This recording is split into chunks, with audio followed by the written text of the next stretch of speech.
Barbenheimer was the cultural event of 2023. The film about a plastic doll and the film about the creation of the nuclear bomb started a chain reaction that would take over the world. So 1 year later, let's look back on Greta Gerwig's Barbie and Christopher Nolan's Oppenheimer and see what made this event so big. First, I will dive deep into Barbie and its story, then I will dive deep into Oppenheimer and its story, and then I will wrap up the video by discussing how the two came together to make the biggest movie event of the decade so far. So, let's begin.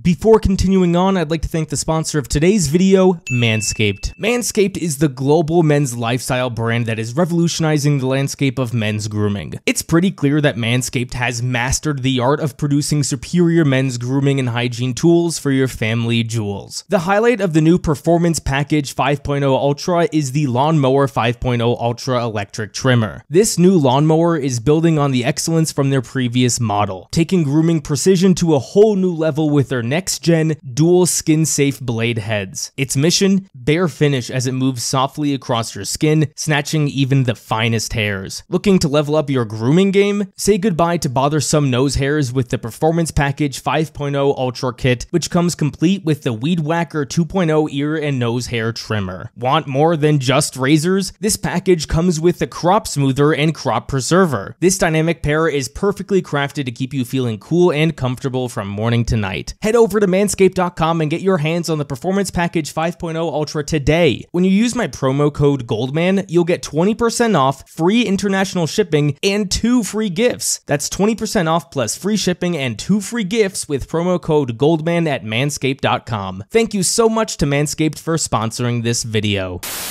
So, Barbie 1 year later. There's 3 aspects of this film that I want to talk about. First, I'm going to discuss the production of the film, then I'll discuss my thoughts on the story and the themes of the film, and then I'll conclude by discussing the politics of the film because that cannot be avoided. I think if there's one aspect of this film that everyone can agree upon, it's that the production of this film was excellent. I'm talking about the sets, the costumes, the music, everything about the production design of this film was excellent. But I want to give this film more credit than it deserves because what this film does is respect the Barbie source material. Now, shocker, I know, I'm not too familiar with the Barbie source material. And by source material, I mean the history of the dolls, the sets, the outfits, everything. But just because I'm not familiar with the variety of different Barbie products out there, that doesn't mean I can't do my research on people who are familiar with it. And that doesn't mean I can't compare how Greta Gerwig approached this film to something I am more familiar with. I believe that when you're telling a story within a given franchise, it's important that you honor the fans in some way. This can be through little nods that only hardcore fans will notice. This can be through perfectly adapting an existing story. This can be through simple fan service. This shouldn't be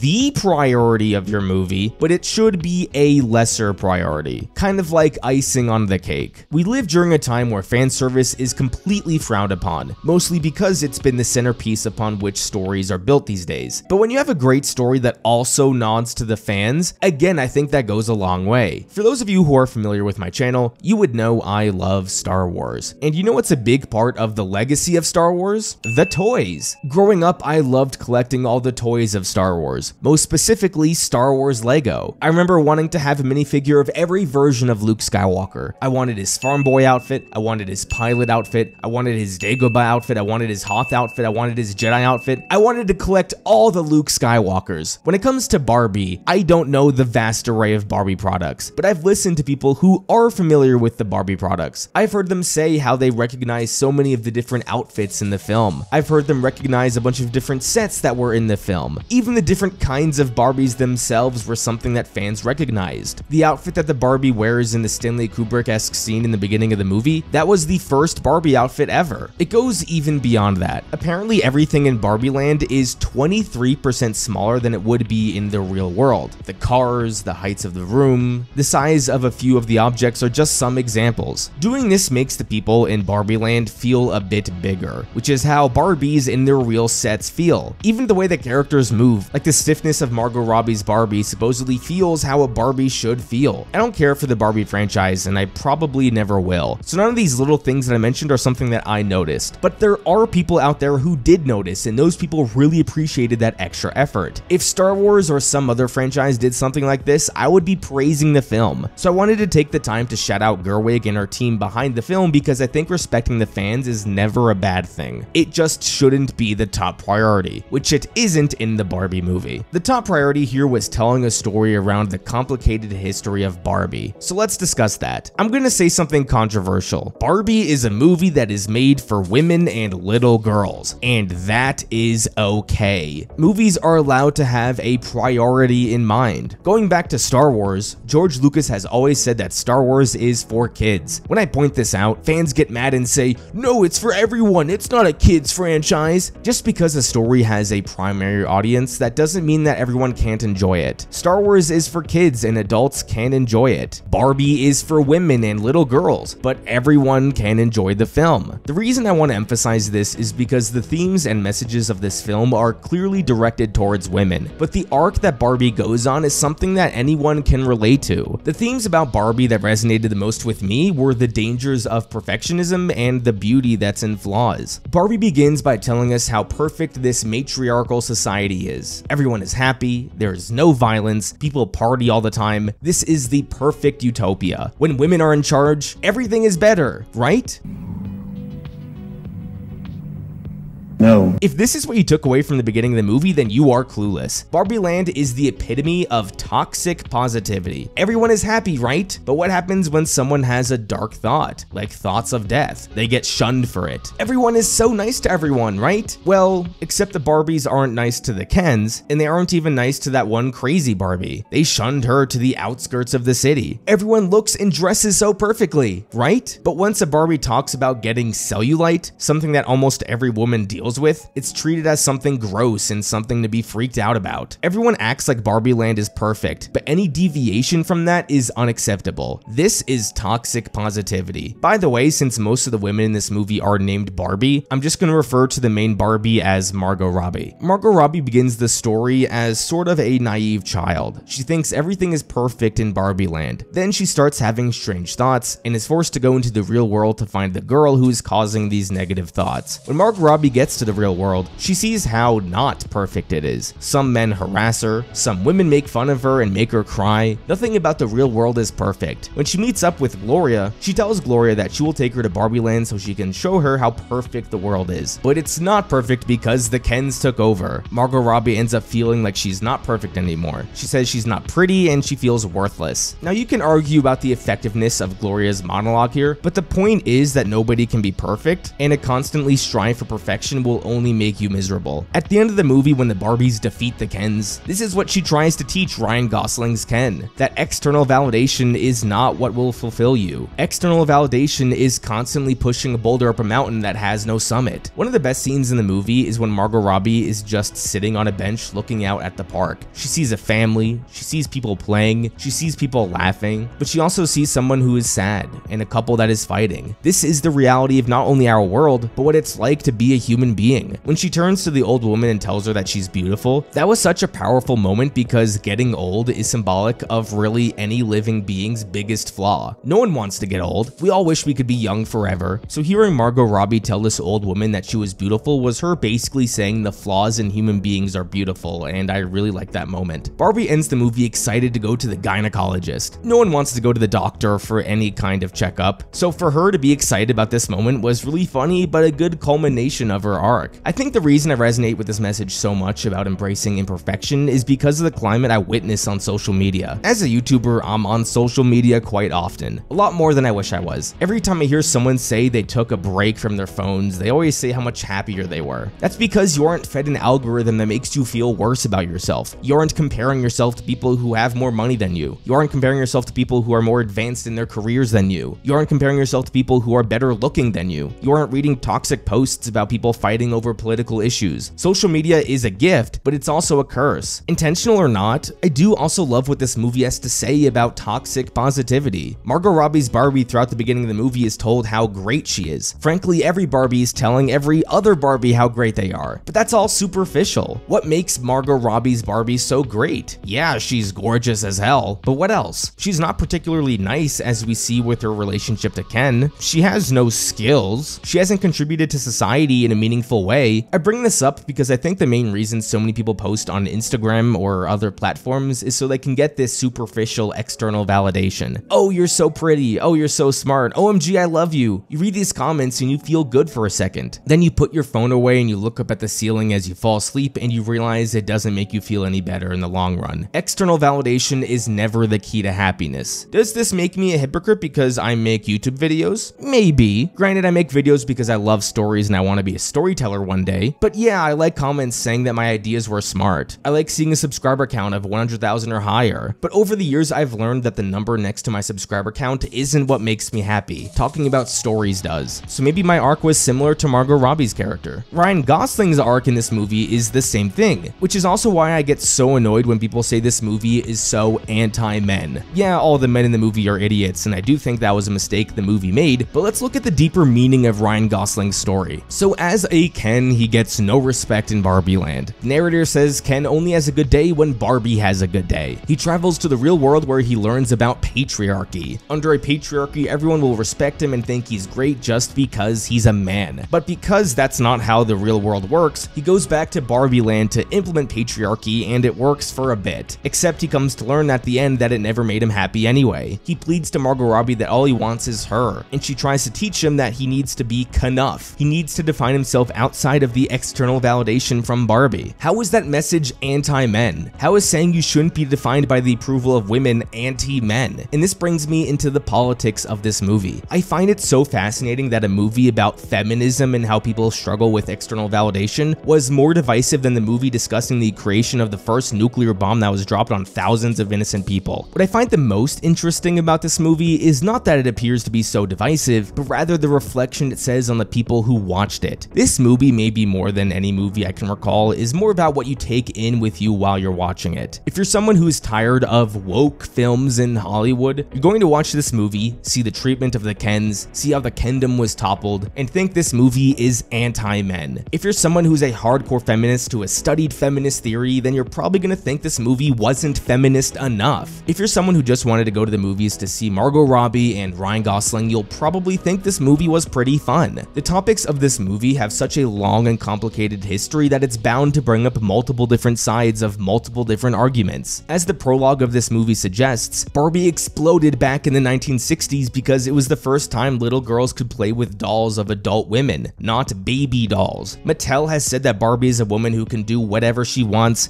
be whoever she wants, and look however she wants. There were no limits to what Barbie could be. This choice that Barbie had would be something that resonated with so many little girls, and it still does. Critics of Barbie say that Barbie promotes unrealistic beauty standards and sets girls up for failure when they are told they can be whatever they want when they really can't. They also argue that Barbie can never be a symbol of feminism when it is made by a large corporation that capitalizes on the underpaid and unfair treatments of workers. I'm not here to argue either side. There are very few subjects I know less about than feminist theory. I just find it interesting how these same praises and criticisms of Barbie are reflected in the Barbie movie. We see this diverse group of women and what these women can do, and that's great. We also see the argument Sasha makes about the history of Barbie. Now, you could argue that the movie does poke fun at Mattel, which I'll give the movie credit because it does, and that surprised me. But frankly, Mattel doesn't care how people view the company. They only care about how people view Barbie. You might be laughing at the Mattel execs depicted in the film with the ticket you purchased, and guess where some of those proceeds go? Straight to Mattel. Now, the culture war part of this debate is something that I can comment on. I already began discussing it before when talking about Ken, but I want to continue discussing it here. If you told me there would be a scene where Ken wants to hang out with Barbie, but Barbie tells Ken to go away while she goes inside and has fun with all the girls, I'd be like, okay, maybe this film treats the men poorly. But when you actually watch the scenes, the context and how these scenes are filmed absolutely matters. The scene I just mentioned where Barbie tells Ken to go away is not framed in a way that paints Barbie in a positive light. After this moment, the camera lingers on Ryan Gosling and is made to make you feel bad for him. When the Kendom is toppled and all the men are stripped of their power, the movie frames this as something that never made the Kens happy anyway. How can this movie be anti-men when it argues that a patriarchal society also hurts men? Throughout the video, I've said that the men are all idiots in this movie, and that's true. But all the women in this movie are either idiots too or follow a specific trope. All the Barbies aren't that intelligent, except for maybe crazy crazy Barbie. Sasha I wouldn't consider a smart character. The movie plays her off as an edgy teenager who neglects her mother. Gloria is the only character who isn't painted as superficial to begin the movie. And that's the point because, again, Barbie Land and the Barbies within Barbie Land are not the ideal to strive towards. This movie openly makes the argument that a society ruled entirely by women doesn't work. At the end of the day, Barbie was a massive hit for Mattel. The production design and the respect for the history of Barbie was something that can only be admired.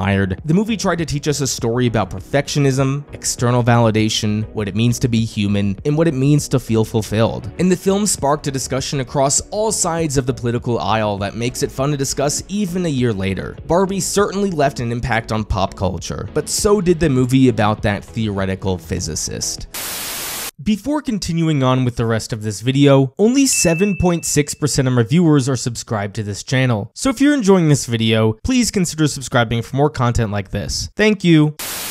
Where Barbie is a movie about spreading a message to its audience, Oppenheimer is a movie about a man who had to suffer his whole life based on the actions he made. If you are familiar with my channel, you would know my cardinal rule of storytelling is that characters must suffer the consequences of their actions. Not only does Oppenheimer suffer the consequences of his actions, but you could argue that the consequences of the actions are more important to the film than the actions themselves. Christopher Nolan asked himself, how can I tell the narrative of a person's entire life in just 3 hours while also having the audience understand that same pain this person had to deal with? When I saw this movie for the first time, I was confused by a lot of the movie. I didn't understand the need to separate the film into so many timelines. I didn't understand the purpose of the Strauss storyline. I didn't understand why so many parts of Oppenheimer's life that seemed insignificant were highlighted in the film. But upon my rewatch, it all became clear to me. The movie is basically a trial for Oppenheimer's life. Even though on multiple occasions it is said that certain scenes are not a trial, narratively it serves as a trial for Oppenheimer. Instead of being arrested or executed for his part in the creation of the atomic bomb, his punishment will be eternal damnation, the feeling of existential dread that will plague him for the rest of his life. Every scene that takes place, in color at least, is to either develop Oppenheimer's motivations for participating in the creation of the bomb, or it is used as evidence later on in his so-called trial. Oppenheimer doesn't just suffer the consequences of his actions related to the creation of the bomb, but he is also put on trial for events that are totally unrelated, but are made related because his entire life is being put under a microscope. Chronologically, everything that is shown before the events of the Trinity test does a great job at humanizing Oppenheimer. What I love about these moments is that the movie doesn't try to frame Oppenheimer as innocent or guilty. He wasn't some totally evil tyrant who wanted to end the lives of hundreds of thousands of people, but he also wasn't the goody two-shoes scientist who was forced against his will to create the bomb for the United States. The structure of this film is also something I greatly appreciated. It allows Oppenheimer to share to the audience his inner monologue. In stories that are as character-based as Oppenheimer is, it's far easier to write a book on said character than it is to portray them on screen because of how much easier it is to write someone's inner monologue in a book. In a book, you can write down what the character is thinking and feeling, but in a show or movie, it is on the onus of the actor to portray those inner thoughts to the audience, something that is incredibly hard to do, but something Cillian Murphy does brilliantly. But going back to the inner monologue, by having these scenes where Oppenheimer is fighting for a security clearance, we can get an insight into what Oppenheimer was thinking during key parts of the story. This narrative choice, along with Cillian Murphy's Oscar-winning performance, made Oppenheimer one of the most well-developed characters I had seen put to screen in a long time. When we see the earliest parts of Oppenheimer's life, he's portrayed with so much promise. He's portrayed as a young and up-and-coming scientist. He is respected by many of the other scientists. He is even sought after to help bring quantum physics to the United States. He is clearly smart and his knowledge is revered by many. But he is also as flawed as anyone. He almost resorts to murdering his teacher because of his frustrations. He isn't a great father because his mind is trapped into the possibilities of quantum physics. He isn't a great husband to Kitty, even cheating on her at one point. Also, as I'll get into in a second, Oppenheimer is constantly moving the goalposts as to why he's contributing to the creation of the most destructive bomb ever. During the parts of the movie before the Trinity test, Oppenheimer seems to be in control of everything. He successfully led the campaign to introduce quantum physics to the United States. He successfully surrounded himself with other scientists to help him study quantum physics. When he is sought after to lead the Manhattan Project, he leads it perfectly. Even though the movie goes out of its way to show all the aspects of Oppenheimer's life that he struggled with, the actual development of the bomb seemed to have gone as smoothly as it can be. Throughout this entire portion of the movie, Cillian Murphy's acting must be highlighted. I don't discuss acting much on this channel because who am I to critique someone's acting, but the subtle mannerisms I noticed about Oppenheimer before and after the Trinity test almost paint the picture of two completely different people. Before the test, he was seen as confident, almost egotistical. He is able to manipulate those around him to continue to work or begin working on the bomb. Again, everyone respects him, and when the test works, he is paraded around like a hero. Oppenheimer's belief that he can control everything ties in perfectly to his views on quantum physics. Quantum physics argues that there are parts of the world that are unknowable, so therefore instead of dealing with certainties, you can only deal with probabilities. Deep down, Oppenheimer might think that if he can conquer this world of probabilities and turn it into a world of certainties, then he can conquer anything else. But even before the Trinity test occurs, little seeds of his downfall are placed throughout the portion of the film. Most notably, his reasons for contributing to the bomb. At first, it's just his interest in quantum physics, but then it's fear that the Germans will create the bomb first. Because Oppenheimer is Jewish and the Germans are committing the Holocaust, the project now becomes a bit more personal. After it is revealed that Hitler is dead and Germany is defeated, his reasons for continuing to work on the bomb are that it will bring eternal peace because the world will fear what the bomb can do. But of course, all this changes once the Trinity test is successful. Before I move on to what happens after the test, I want to discuss the moment of the test itself and how masterfully this scene was executed. There are multiple reasons why this moment was so effective. Of course, a major reason is simple setup and payoff. People watching the movie know the movie is about the man who created the atomic bomb. The marketing of the movie teased the explosion of the bomb, and we see these people working months and years at a time to create the bomb. So seeing the payoff of the bomb explode was something we all wanted to see. Simple setup and payoff. But it's also a bit more than that. At the end of the day, this is just a test, but we are so invested because of how invested the characters are. I always say that it's not the action itself that is so powerful, but the reaction that is so powerful. We care just as much about how the people react to the test as we do the test itself. The same thing could be said with the moments where the characters discuss the probability the Earth will be set ablaze. We of course know this won't happen, and it is even stated how the chances the Earth does ignite are near zero. But the characters in the film treat this small probability with so much severity. Oppenheimer travels across the country to see Albert Einstein for his thoughts on these probabilities. And when he mentions the near zero probability to General Groves, he treats it with the same severity as well. The reaction to the events surrounding the characters is a big reason why the Trinity test was so powerful. Now, this next point may be a small one, but I think another part of it is the trust Nolan has built with the audience. The Trinity test happens around 2 hours into the film. Throughout these first 2 hours, we are still being treated to the spectacle that is this film. The shots of the quantum world in Oppenheimer's mind are beautiful. Establishing shots of the world are also just as beautiful. The score as well is so captivating. Given the production value of the film, the audience is led to believe that the Trinity test will be a spectacle to behold, and it certainly was a spectacle. However, everything changes after this moment. For the past 3 years, Oppenheimer worked endlessly towards the goal of creating the bomb, but now that all those probabilities he's calculated are a reality, his worldview is not the same. After a celebration, the bomb is taken away from him. He advises precaution, but the United States government ignores him. After the Nazis were defeated, the goals shifted to using the bomb on Japan. Japan was pretty much fighting a losing war at this point, and unlike the Germans, they were no threat to creating a bomb of a similar power. The scene where the government chooses which cities were to be bombed was quite horrifying. Thousands of people's lives are in the hands of a few men, and ultimately 2 cities were chosen. During the time between the Trinity test and the use of the bombs on Japan, Oppenheimer's left in the dark. He eagerly paces and repeatedly calls Groves asking for updates, but gets nothing. For the first time, Oppenheimer has no control. Over national radio, he learns of the bombings and that the war is over. This should be a moment of victory. American soldiers are sent home, families are reunited, and peace can reign. But when Oppenheimer gives his victory speech, he can't help but think about the people that were most affected by the bomb. Here, Americans are cheering and celebrating, but in Japan, people are screaming and grinning. grieving. The horror of his imagination consumes him in the scene. This might be Cillian Murphy's most well-acted scene in the movie. The movie began with a brief summary of the Greek god Prometheus. He gave fire to man and was tortured for all eternity because of it. Here, when Oppenheimer ponders what happened to Japan, his eternal torture begins. From this point on in his life, Oppenheimer will now suffer the consequences of his actions and be put on a metaphorical trial for his crimes. A big topic of discussion when it came to this movie was whether or not the film should have shown the violence inflicted by the bombs. And given the sensitive nature of the real bombing, this certainly sparks lots of debate. Some argued that showing the events of the bombing would put into perspective the true horror of the bombs. Others argued that showing the pain of hundreds of thousands of people in a movie meant to entertain others is bad taste. While I certainly understand these points, I think it was the right decision to not show the bombings because at the end of the day, this film is about Oppenheimer. Oppenheimer wasn't in Hiroshima or Nagasaki. All the scenes in color are from Oppenheimer's perspective, so it would have been off to show something that Oppenheimer never saw himself. Granted, there's that one scene where Oppenheimer is shown the violence at Hiroshima and Nagasaki, but the split second Oppenheimer is showed an image, he looks away. It's almost as if he's been tortured enough and cannot contemplate the certainty of what happened. All movie, Oppenheimer strove to achieve certainty, but now that the definitive images of what happened are shown to him, he looks away, preferring to leave it to his own imagination. I also think showing the horrors of Hiroshima or Nagasaki aren't as important because Oppenheimer's guilt mostly stems from the world he created, rather than what happened in Japan. He certainly does feel some guilt about what happened, but as the end of the movie shows us, what truly haunts him is the chain reaction that will destroy the entire world. In the years after the end of the war, Oppenheimer remained in politics to try and deter future use of nuclear weapons. When asked what should happen to Los Alamos, he said the United States should give the land back to the Indians, but in response he was told that the United States needs to continue to fund the project to create more powerful bombs. One criticism of this movie was that it completely ignored the plight of the Indians in New Mexico. Los Alamos was built on their land, but ultimately the military-industrial complex put their own needs over the suffering of the natives. Does Oppenheimer share some guilt over their suffering too? Oppenheimer meets with President Truman to discuss the future of the bombs, and the meeting goes horribly. Oppenheimer feels like he has blood on his hands, but Truman doesn't give a fuck, and he calls him a crybaby. Before the Trinity test, Oppenheimer's opinion was greatly valued and he had influence over the project. Now he is constantly ignored, mocked, and not taken seriously. The film has now caught up to the events of his not trial. His entire life is thrown back at him, even the events that did not relate to the creation of the bomb. The movie goes to show us how Oppenheimer often felt empathy for the oppressed. He supported revolutions against fascism, going as far as sending funds to people suffering in those revolutions. However, this act of righteousness is thrown back in his face as a reason to remove his security clearance. A big part of this movie I haven't brought up yet was Oppenheimer's relationship with Jean Tatlock. Oppenheimer had a complicated relationship with Jean, but he did ultimately care about her. He promised her years ago that he would always be there for her, but when she needs him years later, Oppenheimer tells her that this is the last time he will ever see her. Oppenheimer knew he was being followed, but still went to see a known communist anyway. What resulted from this? It was later used as evidence for him working with the communists, and Jean ended up likely killing herself because of her mental struggles. Oppenheimer's work not only is affecting people in Japan, but it is also affecting the people in his life. There's a great line from the scene that comes shortly after her alleged suicide. When Kitty confronts Oppenheimer, who is distraught over Jean's death, she says, "You don't get to commit the sin and then make us feel bad for you that it had consequences." When you take this quote and apply it to Oppenheimer's actions across the whole movie, it makes a lot more thematic sense. After multiple hearings and multiple interviews, the board votes to remove Oppenheimer's security clearance. At first, I didn't understand why this was such a big deal. Sure, having security clearance would be nice, but the bomb had already been dropped on Japan. What use could Oppenheimer have now? Upon my rewatch, it was made more clear to me. Oppenheimer in the years following the war used his position in government to try and impact nuclear policy. While he never openly expressed regret for his role, he did want to make sure the world didn't go down the path of a nuclear world. Even though his attempts failed, Oppenheimer might have found solace in knowing he was at least trying to make a difference and put the genie back in the bottle. But by having his clearance removed, he is now completely out of the United States government. The future of the atomic world is completely out of his hands. He has no say. All he can do now is watch and pray the world doesn't destroy itself. It's one thing living with guilt, but still being able to make change. Now he is living with guilt and cannot make any change. The part of the movie I have completely ignored is the importance of Strauss. In the movie about Oppenheimer, Oppenheimer, a rather large portion of this movie is devoted to Strauss, and it puzzled me at first, just like a large portion of this movie did. Surely it's important to show us events of Oppenheimer outside from his perspective, but my interpretation of this part of the movie was just another thing that Oppenheimer must suffer for. While there was the public humiliation of Strauss at the hands of Oppenheimer, the movie treats the incident with Einstein as the biggest reason for Strauss's vindictiveness. Oppenheimer had a genuine conversation with Einstein about the future, and Strauss interpreted the outcome in a completely different way, leading him down the path of stacking a trial to remove Oppenheimer's security clearance. Oppenheimer was hated for something he didn't do. He never turned the scientists against Strauss, but as the theme of this movie suggests, Oppenheimer will continue to suffer the consequences of opening Pandora's box. The movie ends with existential dread. Oppenheimer fears he started a chain reaction that will destroy the entire world. He envisions a world of nukes, a world of war, a world of fire. Of course, the movie brilliantly built up to this moment, but the audience's awareness of the politics of our world today certainly plays a part in it. I think every single person who is somewhat familiar with world politics fears nuclear war to some extent. We all know it's a realistic possibility. We all know that our lives and the face of the world can be changed by the single press of a button. We all share that existential feeling of dread. And what better way to end your film than your audience feeling the exact same way as your main character? Oppenheimer was a masterclass in character. It showed us the rise of Oppenheimer, the fall of Oppenheimer, the flaws of Oppenheimer, and the guilt of Oppenheimer all in just 3 hours. It's no surprise that this movie won Best Picture, and I have a strong feeling that the message of this film will remain relevant for a very long time. So,